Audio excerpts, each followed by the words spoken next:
요한계시록 3장 7절에서 13절까지 같이 봉독하겠습니다. 빌라델비아 교회의 사자에게 편지하라.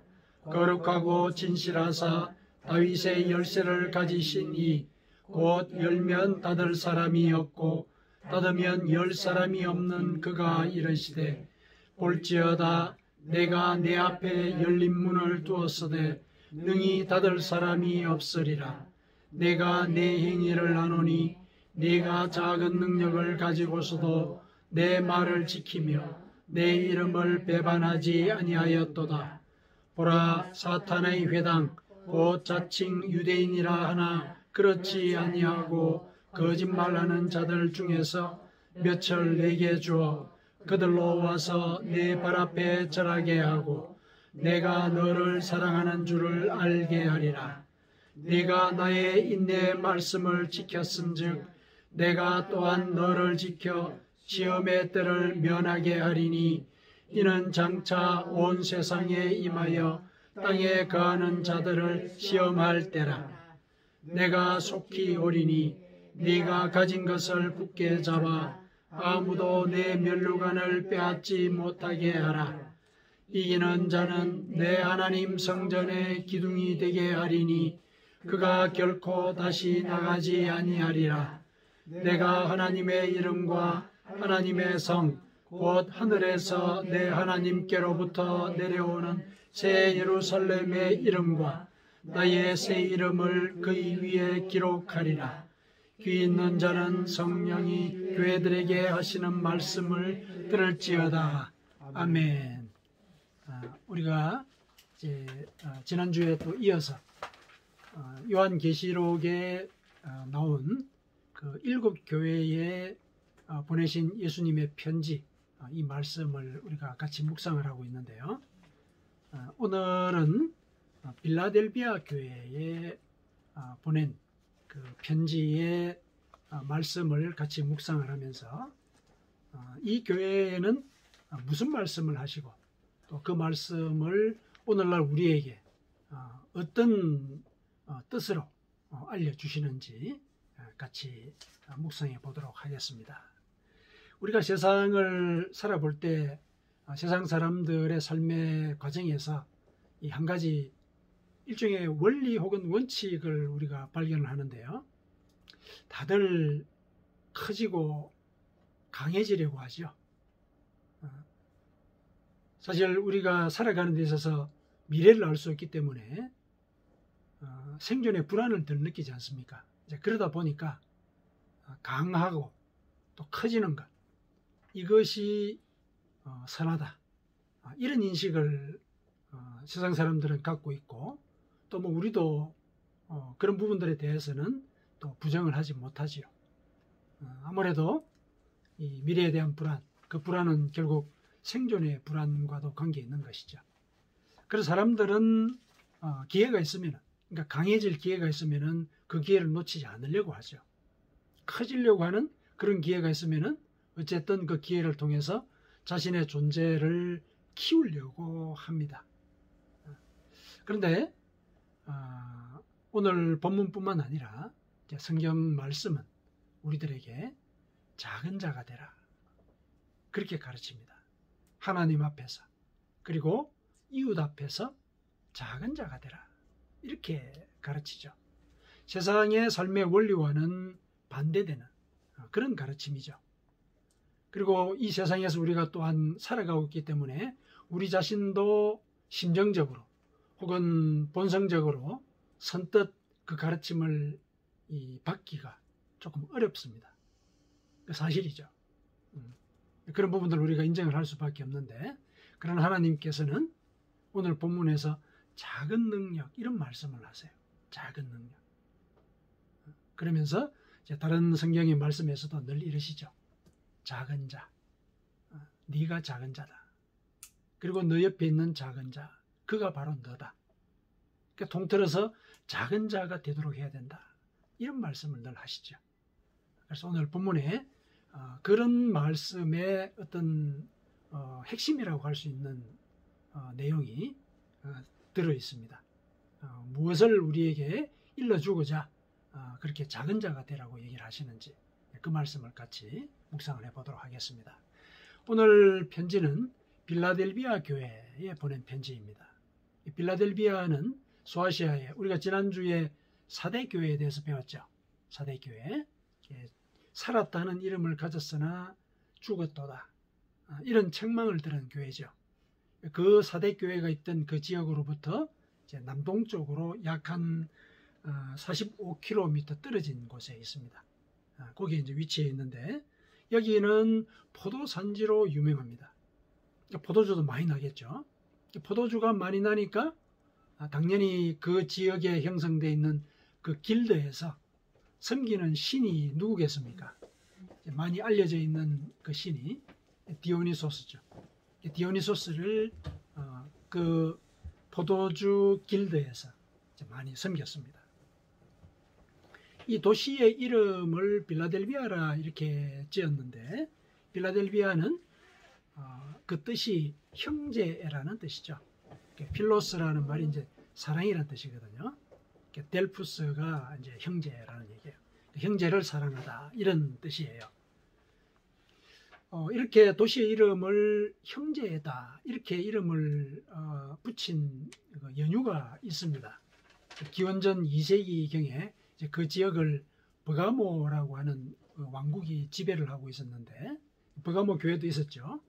그것이 이제 크게 형성이 된 왕국이 버가모 왕국이었는데 그 왕국 속에 이 도시가 있었어요.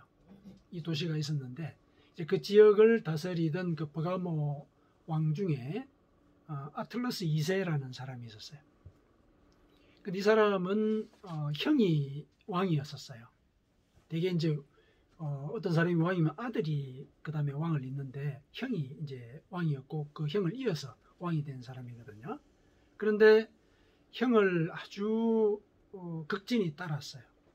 그래서 이제 형의 명령을 받고 그 당시에 대제국을 형성하고 있던 그 형성 중에 있던 그 로마와 교전도 하고 또 어떤 경우는 로마와 이제 외교 협상도 하고 이런 일들 목숨을 내걸고 이제 그런 일들을 한 거죠.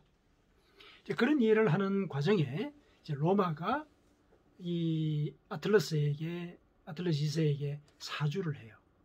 네가 쿠데타를 해라. 그러면은 우리가 뒤에서 뒷받침을 해줄게. 그렇게 하면 네가 영광을 차지할 거야. 이렇게 사주를 했어요. 그러나 이제 그것을 물리치죠.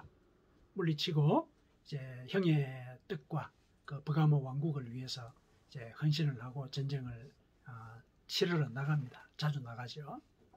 근데 그 와중에 형이 이제 로마와 교전을 하러 나갔다가 돌아오는 길에 죽었다라는 소문을 듣게 돼요. 소식이 이제 전해져 온 것이죠. 그러니까 이제 그 소식을 듣고 이제 아들이 아직 어렸거든요. 그래서 자기가 대신 왕으로 등극을 합니다. 등극을 하고 이제 형수와 결혼을 해요. 형수와 결혼을 합니다. 그 당시에는 이제 그런 전통이 있었던 거죠. 이제 그래서 형수와 이제 결혼을 하게 되었고, 그런데 얼마간 시간이 지나고 나니까 형이 살아온 거예요. 그러니까 그 소식이 잘못 전해진 거죠. 형이 살아온 거예요. 이제 그 얘기를 이제 듣게 되고 또 형을 이제 마주하게 되었을 때 이 아틀라스는 바로 자기의 왕위를 이양을 합니다. 형님이 오셨으니까 형이 다시 왕이 되십시오. 그리고 이제 파혼을 하죠. 파혼을 하고 이제 그 형에게 다시 왕위를 이양을 합니다.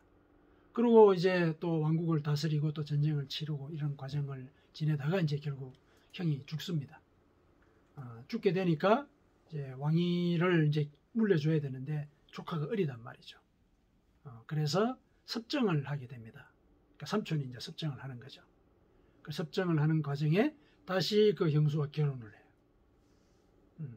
조금 이제 우리 관념에서는 조금 뭐 의아하다는 생각이 들 수 있지만은 그 당시에는 그것을 굉장히 큰 신의의 표현이라고 봤죠. 물론 쿠데타를 사주했는데 그것을 이렇게 물리치고 또 형에게 충성을 했던 것부터가 그 이제 형에 대한 신의를 지켰던 그 형제의 어떤 그 표본이라고 볼 수 있는 일이죠. 그래서 그 사람의 그런 행적을 본따서 이 도시의 이름을 필라델피아라고 이렇게 지은 것이죠.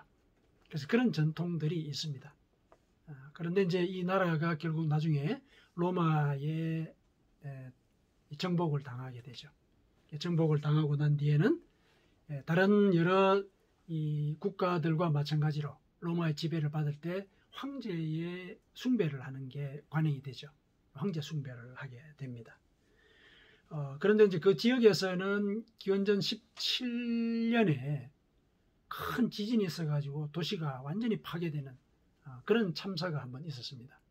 그때 그 당시에 황제였던 2대 황제였었어요. 두 번째 황제 티베리우스가 그 도시에 매긴 세금을 면제를 해줬어요. 그랬더니 이제 이 필라델피아 시민들이 너무 감사하다. 그래가지고 이름을 네오 가이사라라고 바꿨어요. 필라델피아를 네오 가이사라로 이름을 바꿔버렸죠.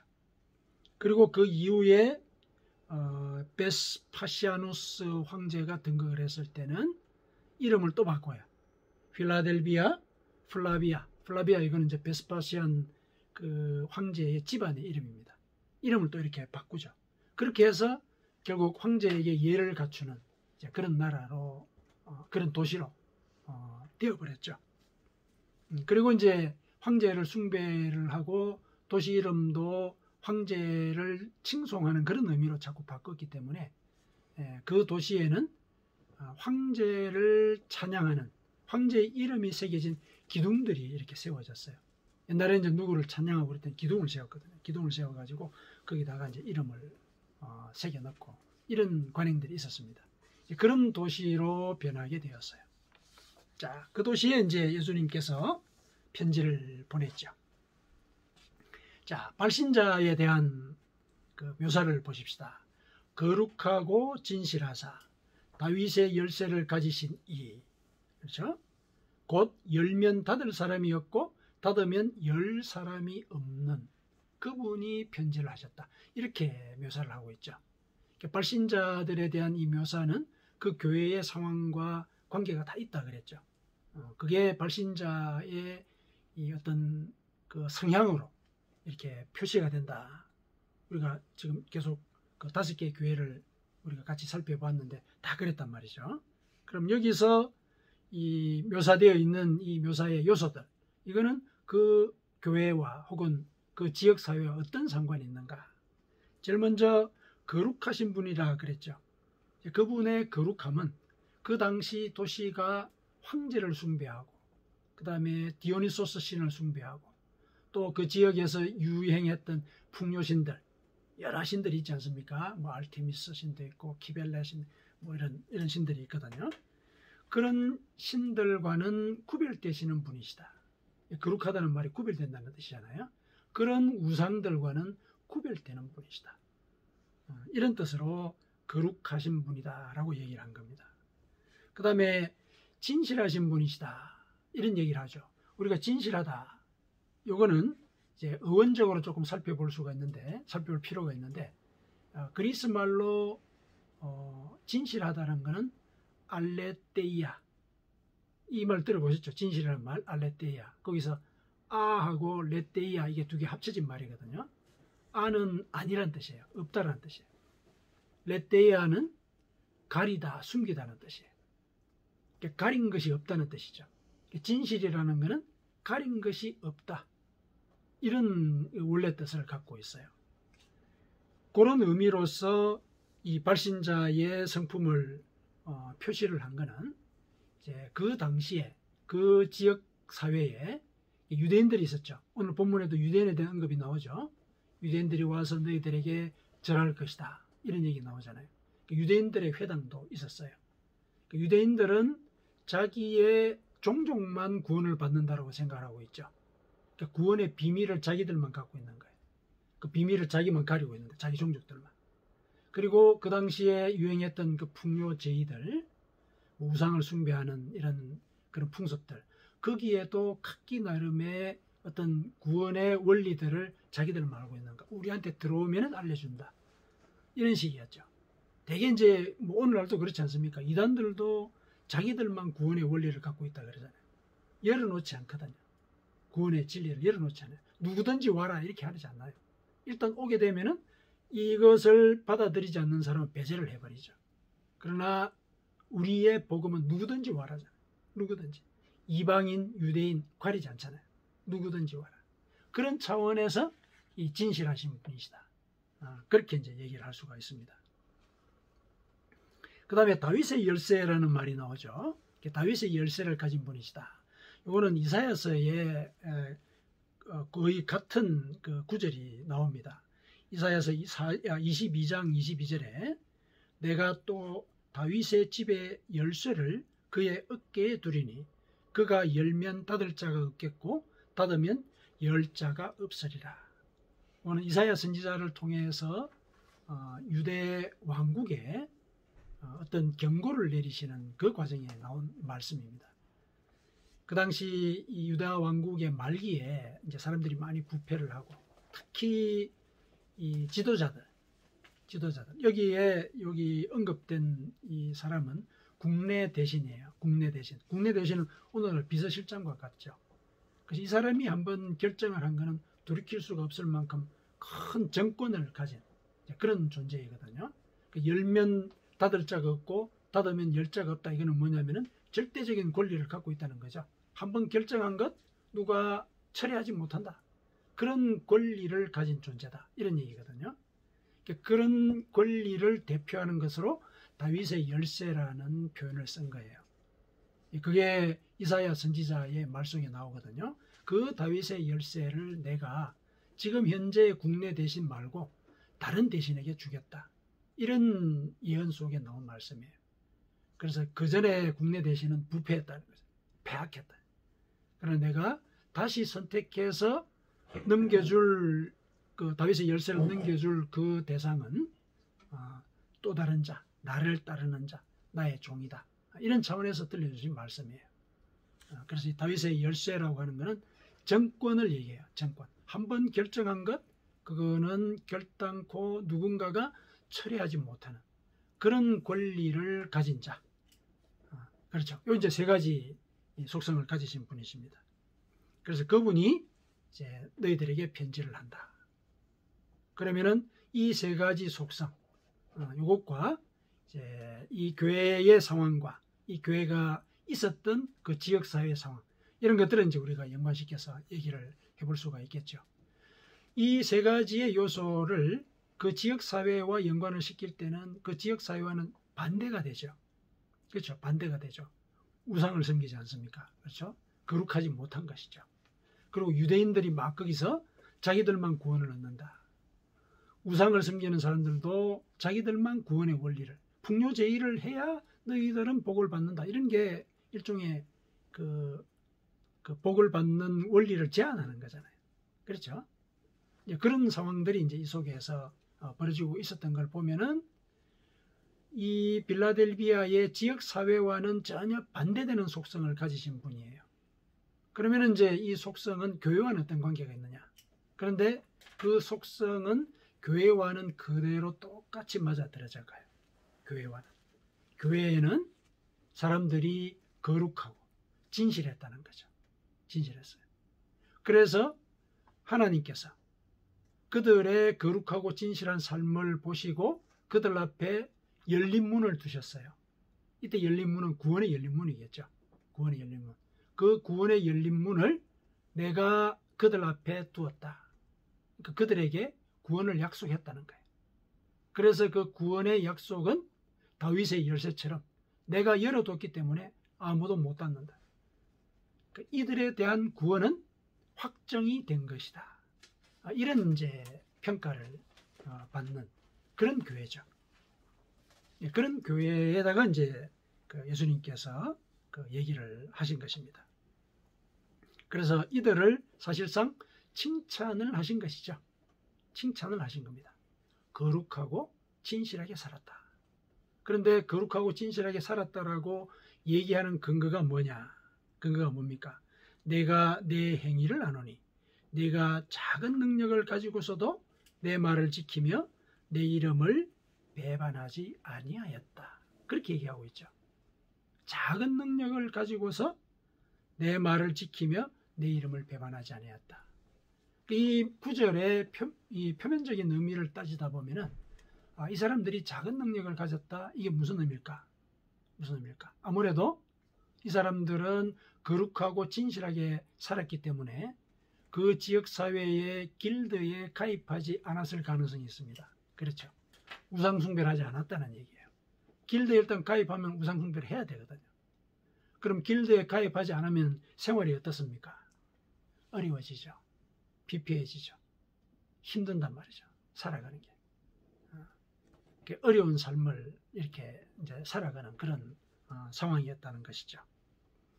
그리고 유대인들이 와서 이제 사탄의 회당이다 뭐 이런 얘기도 하지 않았습니까? 유대인들이 와서 교회에 무슨 얘기를 했겠어요? 무슨 얘기를? 야, 구원이라고 하는 거는 아브라함의 자손만이 얻는 거야. 유대인만이 구원을 얻는 거야. 근데 너희들은 지금 뭐 하고 있어? 너희들이 하나님의 백성이라고 하면서 너희들 지금 살아가는 모습을 보니까 하나님의 은혜를 받는 자가 아니네. 그렇게 뭐 제대로 먹지도 못하고 응? 제대로 살아가는 그 모습들이 우리 눈에 보일 때는 너무 비폐하고 너무나 작네. 그런데 뭐 너희들이 구원을 받았다라고 얘기하는 거야. 이렇게 비아냥되고 그랬을 가능성이 있어요. 그런 삶을 살았던 거죠. 그러니까 표면적으로 볼 때 이들은 작은 자가 되어버린 거죠. 작은 자. 그래서 이런 작은 능력을 가진 상태에서 사실 유혹이 있지 않았겠습니까? 그렇죠? 길드에 가입을 해서 그냥 우상에 뭐 절만 하면은 생계가 유지가 되고 그렇죠. 그리고 유대인들이 그렇게 확신을 갖고 얘기를 하는데 혹시 내가 지금 잘못 가는 거 아니야? 이런 의심도 가질 법도 하거든요. 그런데 그러한 의심과 시험과 유혹을 이겨냈다는 거예요. 비록 살아가는 삶의 조건이 어렵고 그냥 사회적으로 작은 자의 자리에 있게 되었지만은 그 믿음을 배반하지 아니하였다. 내 이름을 배반하지 아니하였다. 그게 이제 그렇게 살았다는 얘기거든요. 이 점을 하나님께서 칭찬을 하시는 거죠. 너는 작은 능력을 갖고 있음에도 불구하고 내 이름을 배반하지 아니하였다. 그래서 너희들 앞에 내가 열린 문을 두었다. 이 지역은 아까 지진이 있었다고 그러지 않았습니까? 지진이 있으면 문을 열어놔야 되지 않습니까? 그렇죠. 문 닫혀 있으면 그 안에서 죽거든요. 그처럼 물리적으로 볼 때 지진이 있었던 그런 트라우마가 있는 그 도시에 열린 문이라고 하는 것은 구원을 상징을 해요. 구원을. 그런 구원을 너희들 앞에 내가 뒀는데 둔 그 권한은 다윗의 열쇠에 해당하는 것이다. 아무도 닫지 못한다. 내가 열어놨기 때문에. 그러니까 이들에게는 구원의 약속이 확실하게 주어진 거예요. 그러니까 작은 능력을 갖고 있음에도 불구하고 하나님의 이름을 배반하지 않는 것. 이게 우리 앞에 구원의 문을 확실하게 열어두는 그런 방법이라는 거죠. 그거를 일러주는 겁니다. 성령께서 귀 있는 자들이 들으라고 하신 그 말씀이 그거예요. 내가 작은 능력을 갖고 있을 때 하나님의 이름을 배반하지 않는 것. 그게 구원의 길이라는 것이죠. 그러면 이제 작은 능력에 대해서 우리가 조금 더 살펴봐야 되겠죠. 작은 능력에 대해서. 이 작은 능력. 작은 능력은 그럼 뭘 구체적으로 얘기를 하느냐. 물리적으로는 내가 하나님의 말씀을 따르기 때문에 가난한 자, 그리고 권력을 갖지 못해서 하층민으로 살아야 되는 이런 형태로 드러나고 있지요. 실제로는. 그런데 하나님께서 보신 그 작은 능력은 실은 하나님 앞에서의 태도, 그것을 우리에게 알려주고 있는 것입니다. 하나님 앞에서 작은 자. 사람들은 다 커지고 강해지려고 한다고 그러지 않았습니까? 그러니까 빌라델비아 교회에 황제를 숭배하는 기둥들이 막 세워진 거예요. 황제를 숭배한다고 했지만 크고 강한 것을 숭배하는 거잖아요. 그게 그 사실 자체가 기둥을 막 세웠다는 것. 그리고 풍요제의를 막 드렸다는 것, 풍족하게 지내고 싶다는 거예요. 내가 커지고 싶다는 거죠. 이제 그런 상황이 사람들을 구원의 길로부터 멀어지게 한 것이라는 것. 그게 그 도시의 조건이지 않습니까? 그런데 그 조건 속에서 그들과 같이 커지려고 하지 않고 작아지려고 한 것. 이걸 하나님께서 귀하다고 보신 거잖아요. 그러면은 여기서 작은 능력이라고 하는 것은 하나님 보시기에는 그냥 작은 게 아니라 작은 자가 되려고 하는 능력과 같은 거예요. 하나님 앞에서 작은 자가 되려고 하는 능력. 하나님 앞에서 작은 자가 되려고 한다는 것은 뭐냐면은 하나님의 말씀을 따르려고 한다는 거죠. 하나님의 말씀을 따르려고 한다. 그게 무슨 소리냐?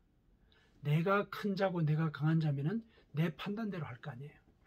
내 판단대로. 그리고 이 세상을 살아가는데 강한 자의 습관과 관행을 따라가겠죠. 빌라델비아 주민들이 사는 대로 살아간단 말이죠. 그런데 이들은 그렇게 하지 않았던 거예요. 하나님의 말씀이 계시기 때문에 그 말씀을 쫓으려고 노력을 하면서 살아가잖아요. 그게 하나님 앞에서 작은 자가 되는 거거든요. 그런데 그 작은 자가 되는 그것이 능력이란 말이에요. 왜냐? 그것을 하나님은 구원의 길이라고 인정을 하시는 거거든요. 구원의 길이다. 그리고 성경에서도 누누이 얘기하는 것은 뭡니까? 내가 하나님 앞에서 작은 자인 것을 고백할 때, 여기서 작은 자인 것을 고백한다는 것은 좀 추상적으로 들릴 수가 있는데 1차적으로는 이런 뜻이에요. 내가 내 능력과 내가 가진 어떤 자질로 구원을 얻을 수가 없다. 나는 하나님의 은혜로 구원의 자리로 나오게 되었다. 하나님이 나를 사랑하셨다. 이거 믿는 거예요.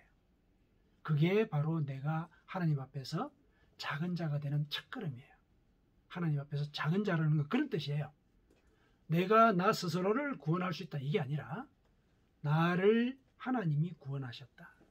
하나님이 계시지 않으면 나는 구원을 받을 수가 없는 존재다. 하나님 앞에서 나는 작은 자이다. 이렇게 연결이 되는 거거든요. 그게 제일 중요한 첫걸음이에요. 그때 내가 구원을 받은 자이기 때문에, 구원의 은혜를 받은 자이기 때문에 하나님의 말씀을 지키게 되는 것이죠. 작은 자들이 그렇지 않습니까? 이 부모가 자식에게 얘기하면 자식이 부모의 말을 듣지 않습니까? 그런 관계죠. 작은 자이기 때문에 듣는 거예요. 왜 작은 자냐? 그냥 물리적으로 억압적인 차원에서 작은 자가 아니라 은혜를 받은 것을 알기 때문에 그 말을 지키는 거거든요. 그래서 하나님 앞에서 작은 자가 된다는 것은 그 첫걸음이 내가 구원의 은혜를 받은 자다. 하나님의 사랑을 받은 자다. 이거를 아는 것. 이게 첫걸음이에요. 그래야 작은 자가 되어서 하나님의 말씀을 지키려고 하는 것이죠. 그래서 내가 세상적으로 커지고자 하는 욕망을 내려놓게 되죠. 왜냐하면 하나님께서 그렇게 하지 말라고 말씀을 하셨기 때문에.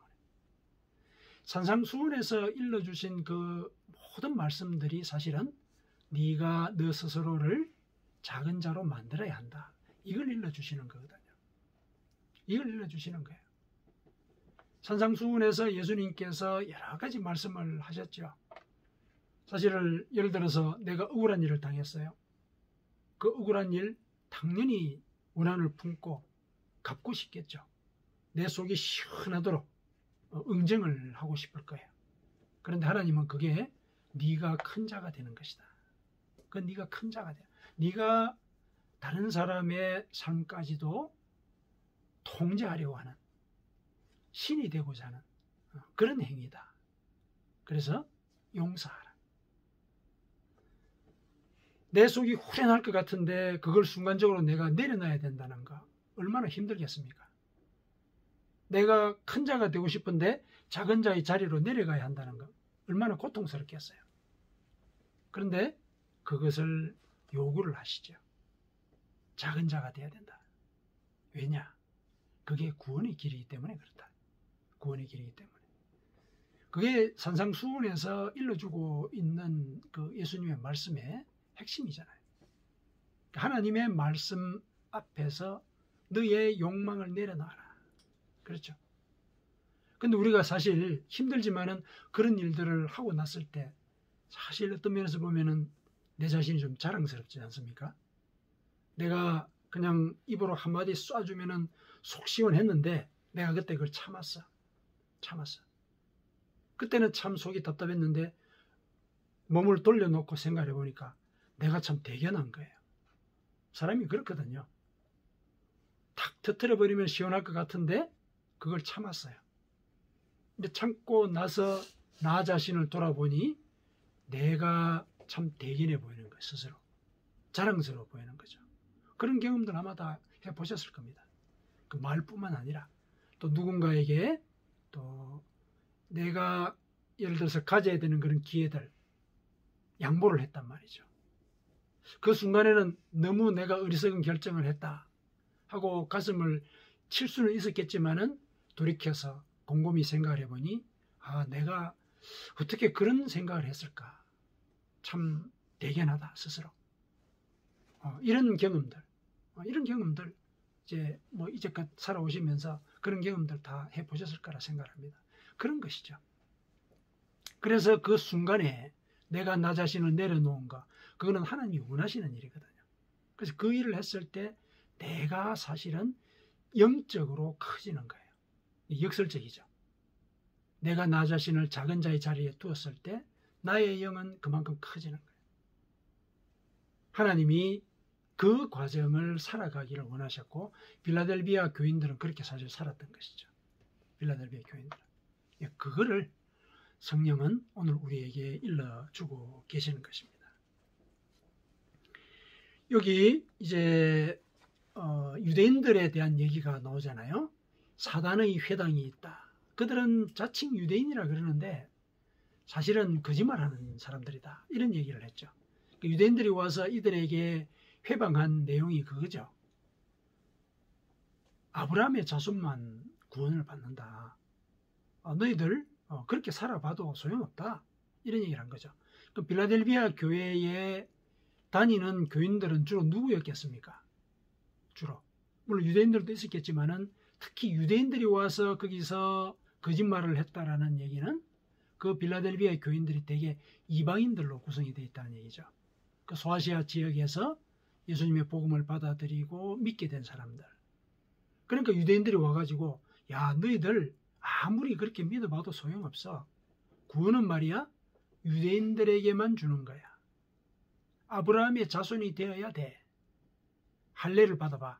그러면은 너희들은 아브라함의 자손이 되거든. 이런 식으로 이들을 현혹을 시켰을 거란 말이죠. 그런데 예수님은 그게 거짓말이다. 이렇게 얘기를 하세요. 왜냐하면 예수님은 만민을 위해서 오신 구세주거든요. 만민. 유대인뿐만 아니라 헬라인 속에 포함되어 있는 이제 모든 이방인들. 이들을 위해서 이 땅에 오셨다라고 얘기를 하셨어요. 그래서 유대인들이 이렇게 얘기하는 거 그거 거짓말이다. 그런데 너희들이 그 거짓말에 현혹되지 않고 내 이름을 배반하지 아니하였다. 그래서 그 유대인들 중에 몇이 와서 무릎을 꿇겠다 그러잖아요. 무릎을 꿇겠다. 그러니까 빌라델비아 교인들 당신들이 옳습니다. 하나님의 뜻은 만 백성에게 열려 있는 것입니다. 이렇게 와서 인정한다는 얘기예요. 인정한다. 그래서 예수님께서 이어서 하신 말씀이 너희가 나의 인내의 말씀을 지켰다. 이렇게 얘기를 하죠. 나의 인내의 말씀.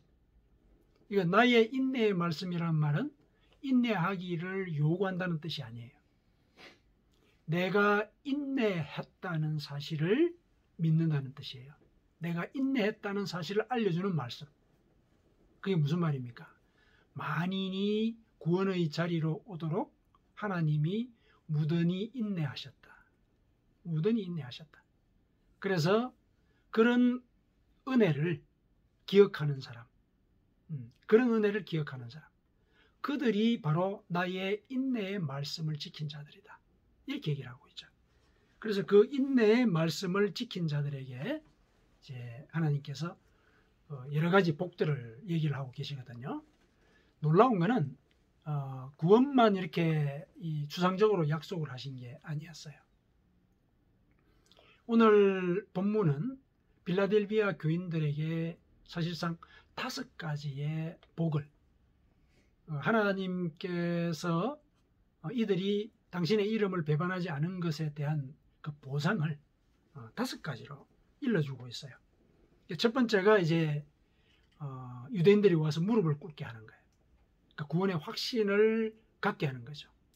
유대인들이 와서 그렇게 비아냥거리고 그 다음에 구원이 너희들에게 주어진 게 아니다, 이런 식으로 얘기하던 거, 그게 옳지 않다는 걸 확인하게 하는 거예요.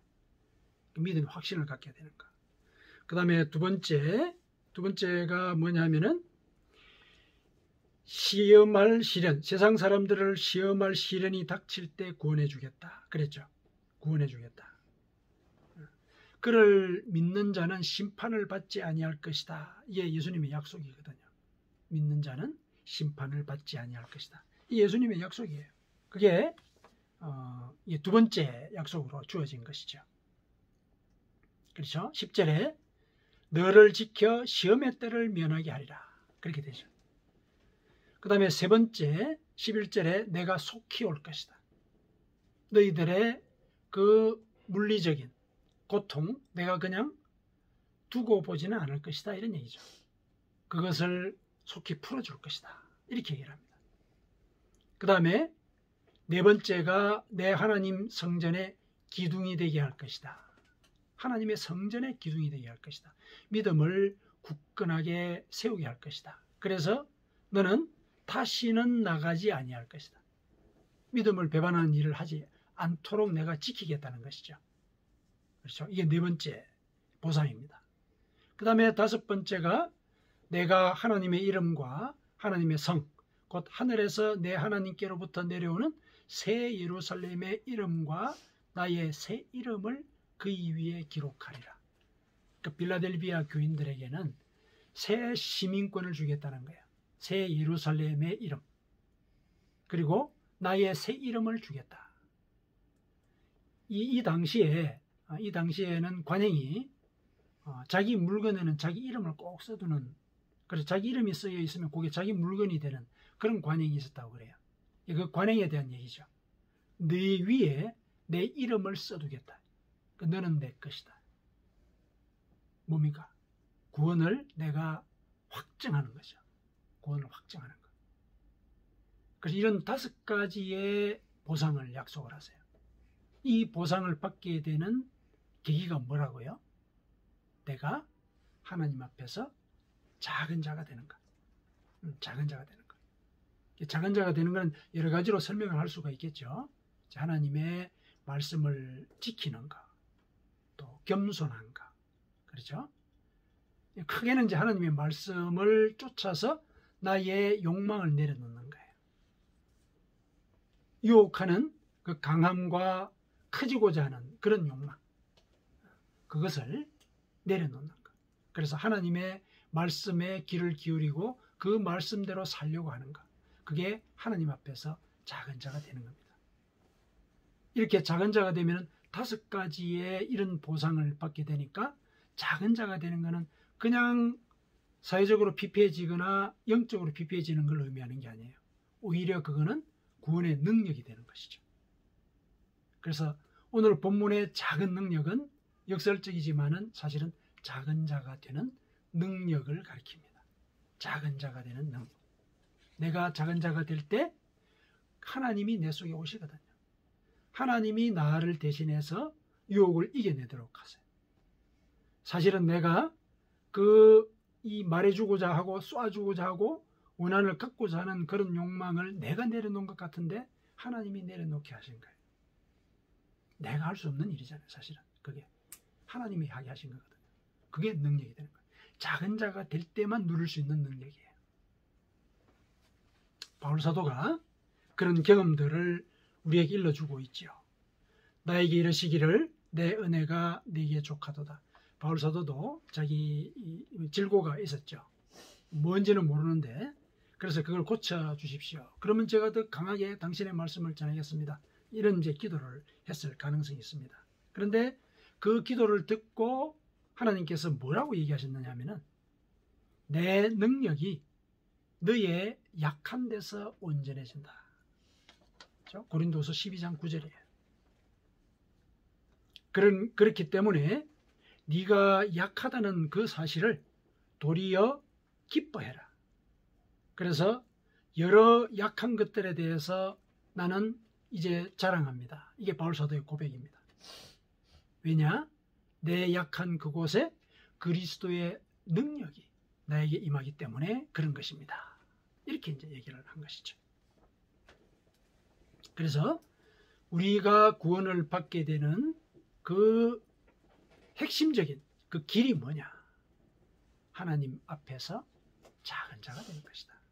내가 작은 자가 될 때 하나님의 능력이 내 속에서 활동하게 된다. 그러면은 작은 능력은 오히려 영적인 강함의 표현일 수가 있는 것이다. 이걸 오늘 본문은 우리에게 일러주고 있습니다. 하나님께서 일러주시는 이 말씀을 우리 영혼 속에 새기고 그 말씀대로 살아가면서 우리가 성전의 기둥이 되고 또 하나님께서 우리에게 열어놓으신 구원의 문을 닫을 자가 없는 그런 삶을 우리가 살아가야 하겠습니다.